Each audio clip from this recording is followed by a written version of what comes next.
আমি অনেকবার ট্রাই করেছিলাম, কিন্তু আমি নিজে থেকে বানাতে পারিনি। অনেকবার বানিয়েছি, কিন্তু একদম পারফেক্ট হয়নি যেরকম বাজারের তৈরি হয়।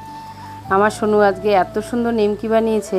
প্রথমে ময়দাটার মধ্যে তেল, নুন, কালো জিরে আর সব দিয়ে একটু ময়ান দিয়ে একটু রেস্টে রেখে দিয়েছিল। তারপরে ময়দাটা ভালোভাবে বেলে নিয়েছে। তারপরে একটু অয়েল ব্রাশ করেছে।